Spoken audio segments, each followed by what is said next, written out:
The Newsday continues here on One News Now. I'm Jess De Los Santos. Anak Kalusugan Party List Representative Mike Defensor will be distributing ivermectin to Quezon City residents, particularly senior citizens and persons with comorbidities. This despite health regulators not recommending the use of the drug for COVID-19 treatment. Now, to discuss more on this, we have with us Representative Defensor himself is joining us via StreamYard. Good afternoon, Congressman. Yes, good afternoon to viewers. Good afternoon to everyone. All right, Congressman, so the FDA itself is strongly warning against the use of ivermectin to treat or combat COVID. Why push through with this move? Well, una po sa lahat, itong statement ng FDA, wala naman itong problema because ang sinasabi nga nila, there is no registered drug. Basically, ang ibig sabihin po niyan, if you have, for example, let's say, kasi nasa formulary natin yan sa list of essential drugs. And let's say you have, assuming lang, no, as an example, rubber shoes. Pero hindi ka nag-register ng Adidas or Nike, you're basically not registering the brand. Pero yung pong ivermectin is not rocket science. A lot of manufacturers and compounding laboratories know how to do and how to produce ivermectin. So ang nangyari, may mga pinayagan sila. So basically what we're doing now in Quezon City is that we're getting the names and giving them access.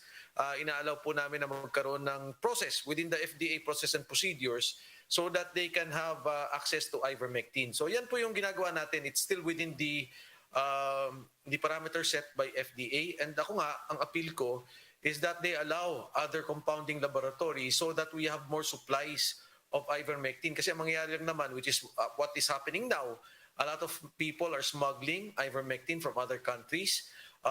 Yung prices po nila have increased by tenfold. And ito yung nakakatakot, marami din baka pwedeng gumawa ng fake. So if they have the compounding laboratories and they will allow the compounding laboratories to produce as long as it is monitored, as long as they have regulation on the production of the laboratories, then mas maganda po para sa atin yan. And it will even help our studies of how ivermectin affects COVID-19 in terms of infection and in terms of kung paano ito nakakatulong sa pag-cure ng mga tao na may sakit ng coronavirus. But Representative Defensor, that also hinges on the fact that, there still isn't enough actually study to really prove the efficiency or efficacy of ivermectin when it comes to treating COVID-19. In fact, the WHO says there should be carefully and controlled and planned clinical trials before this can be used for treatment. Are we at least considering that before pushing through with the distributions? Well, first and foremost, there are already clinical studies that have been conducted. In fact, there are about, if I'm not mistaken, 42 studies overall, 48 trials overall, and ito na under 375 scientists.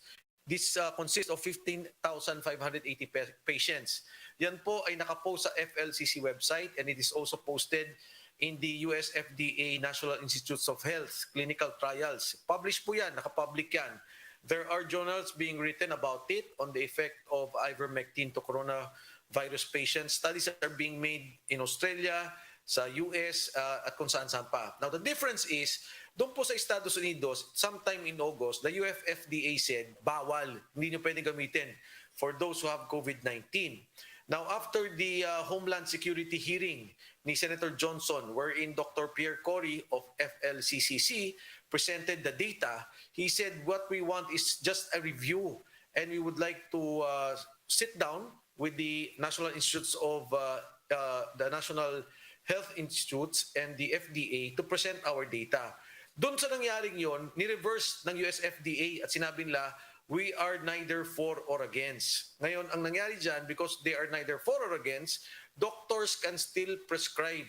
Pwede po silang mag-prescribe off-label. Kasi kung COVID-19 ka, ito naman ivermectin is for parasitic cure or kung meron kang river blindness, but they were allowed to prescribe. So because of that, pwedeng gamitin. Dito sa atin, totally wala. Even doctors were threatened that their licenses will be revoked if they prescribe ivermectin. So it's worse than the US. But recently, after the committee hearing, sabi nila, they will allow the compounding laboratories and one compounding laboratory is allowed and they will allow the prescription of ivermectin. Ngayon, ang tanong, sabi nyo, the studies are not yet final and not yet conclusive. Agree. Pero you have to understand, ivermectin is a very safe drug. 40 years na itong ginagamit, 3.7 billion na ang katao na nag-take nito. Out of the 3.7 billion from 1992 to date, ang recorded lang nila is 16 na mga adverse effects on patients. Eh doon nga sa, which is one of the wonder drugs also that we have, yung aspirin, ang almost, I think, 400 adverse effects recorded in the use of aspirin. So this is a very safe drug. So ang point ko lang, no, if the studies are correct and there are studies being done, ang sinasabi to, 76% improvement on mortality. 13,000 people already died. Ang dami nang namamatay na Pilipino at marami pang mamamatay. If they were able to drink this, na safe naman na sinasabi natin at wala maging epekto sa kanila, pati sa bata nga, no, sa US FDA galing to, and the World Health Organization, we could have saved 10,000 lives. No? If you're talking of 13,000 at 76% improvement on mortality, we could have saved 10,000 people. And that's the main point. Payagan na nila, no? Gumawa tayo ng clinical trials on this, and then they could have a little flexibility. Nabantayan nila yung mga clinical reports of those who are getting sick of ivermectin at those who are not getting infected. Kasi yung prevention is very also critical. They have made studies in many countries. Itong sa Peru, India, Mexico, yung mga nag-ivermectin na lugar, even in parts of Brazil, parts of Peru, Portugal, bumabagsak yung mga positive sa COVID-19 at bumabagsak, more importantly, ang mortality rates, yung mga namamatay dahil sa COVID-19. Okay, very interesting there. I don't know if you still have room for one more question, but the WHO itself said that 95% of patients, COVID-19 patients, actually recover even without specific treatment. At the same time, you have experts from the vaccine expert panel saying that ivermectin could actually pose some side effects here. How do you respond to that? Number one, they have to look into the safety. I stand by the WHO report, FDA report. I understand, kung dito yung DOH at FDA sinasabi nila, we cannot still allow it. Okay lang yan, pero let the people prescribe. If it is a safe medicine and kung established na safe talaga, so what is the harm in doing that? When I got sick, ang ininom ko, Linwa. Yung Linwa, inapprove na to ng FDA. Alam mo, bago lang tong gamot na to and I'm not against Linwa. As I've said, ininom ko rin yan. But this medicine, ivermectin, for 40 years existing, 3.7 billion, nakita na throughout the years, yung adverse effect nito, wala. Bakit tayo nilang payagan? And yet they allow Linwa. Uminom din ako ng vitamin C, vitamin D, paracetamol. Bakit yung paracetamol? O wag na yung mga vitamins. Okay naman yan, supplements yan. Bakit di nila sinasabing bawal pag may COVID-19 ka? May study na ba tayo dyan? As of now, there is no cure. As of now, there is no supposedly prevention. Even yung vaccine naman natin is just to protect us. Mag-prevent and then hopefully, pagka naman nagkasakit ka, hindi maging severe. So why can't we repurpose drugs? Why can't we allow the study of all this? When there are initiatives all over the world.